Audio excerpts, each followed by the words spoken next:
Hello everybody and welcome once again. Today we have yet another rook and pawn endgame that we're going to be studying. Now in the last few videos we saw how to convert the superior side of a rook and pawn endgame by reaching the Lucena position. And we also saw how to defend the inferior side of a rook and pawn endgame by reaching the Philidor position. Now unfortunately in practice we can't always reach these positions. So what happens when we're defending the inferior side of a rook and pawn endgame and we can't reach the Philidor? Are we just going to lose? Well, thankfully, there are still ways to draw such positions, okay? Now, the position that we have on the board happens to be one of those where black should be able to achieve a draw. Now, we have a very important characteristic that we see here from the Philidor position, and it's that the defending king is in front of the pawn.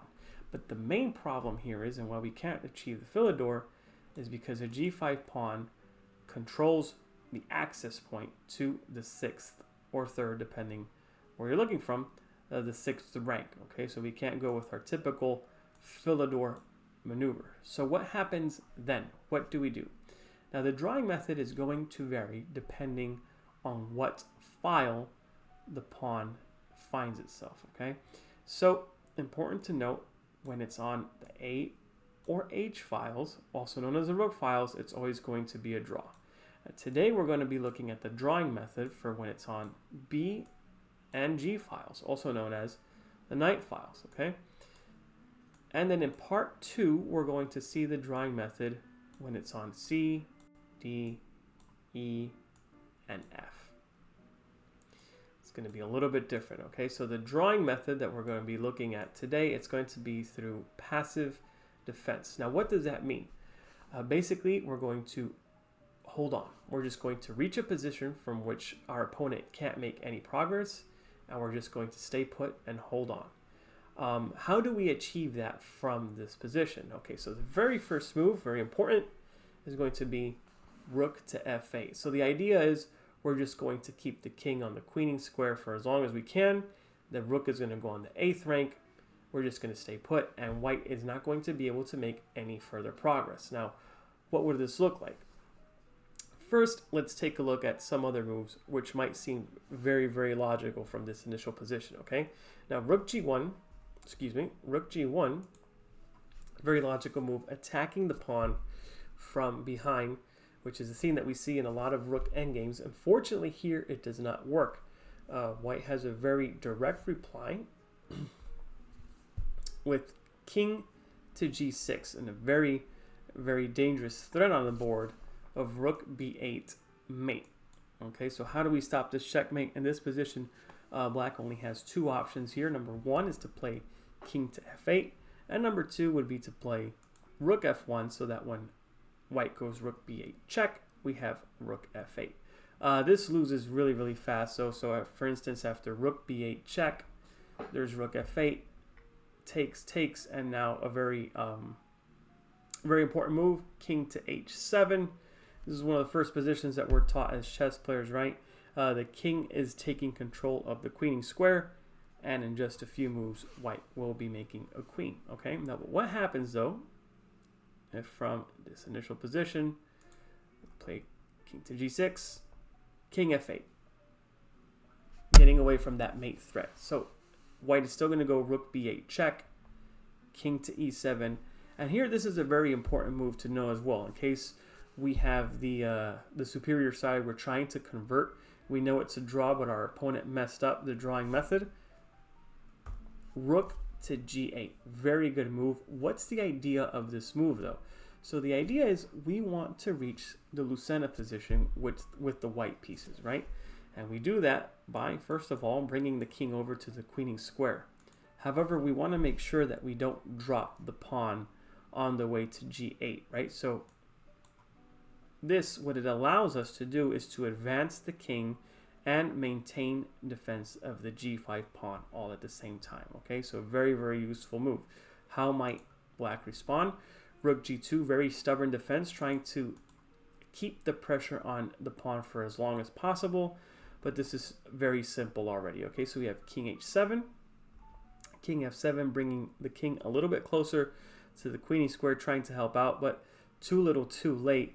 g6 check, king f6, rook f8 check, kicking that king away, and now we have g7, advancing the pawn, also defending the rook, very important, right? And after rook h2 check, we get king to g8. The king has arrived at its destination, and now we're going to see the winning Lucena maneuver, bringing the rook to the fourth, creating the bridge, and queening the pawn.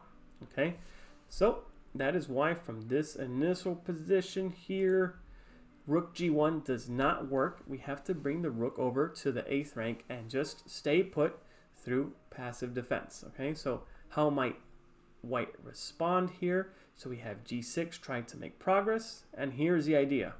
Rook a8. We're just going to stay on the 8th rank and let white try and win this, which is not possible. Okay, so he's going to try, for example, rook to g7 check. This is kind of the last trick of the position.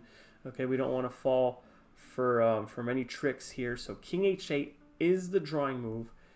There is still a blunder in this position, which is king to f8 loses very quickly because of king h7. And if, for example, well, the first threat obviously is rook g8 check. So if the rook steps away and basically just threatens, basically in this position, checkmate, or just to give checks from behind, it doesn't work because of king h8. And then any check that you might give, we're going to cover with the rook. For example, rook h1, rook h7. And if you don't do anything about this pawn, it's going to be queening very, very quickly. This is kind of like, I guess I said the other one was the last trick, but this is the last trick. Taking here, don't take with the pawn because it's a draw.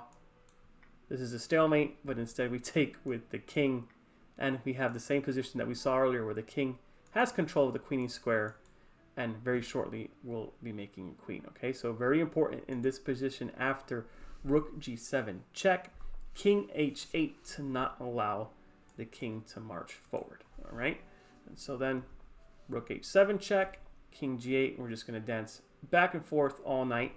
Okay, now as long as the rook is on h7, white can never proceed with g6, g7 because of rook to a6 check, and you're going to have some serious problems here with the rook on h7. Okay, so therefore passive defense works in this case because the superior side cannot play effectively on both sides of the pawn, which was what we're going to see in part 2 of why in that case active defense is a way to draw such positions. Okay, now here white might continue trying to play on rook b7. We're just going to stay put, king h8. You can't make any progress. If you go g7 check, king g8, and then we're just going to go back and forth with our rook. If this rook decides to venture off and try, I'm not even sure what, because it can't go through the other side of the board, we're always going to have rook a6 check. If it abandons the defense of the g7 pawn, the king has to step away, and we would take. And if the king, or excuse me, if the rook just stays on the 7th, we're just going to stay on the 8th, and white can't make any further progress. Okay, and that's how one would achieve a draw in this position, in this initial position, where we are defending, but the king is in front of the pawn, and we have pawns on the knight files or the B and G files. Okay, now if you guys like this video, please go ahead and hit that like and subscribe button. It would really help with growing the channel, and I'll catch you guys next time with our next video. Thanks, and y'all have a great day.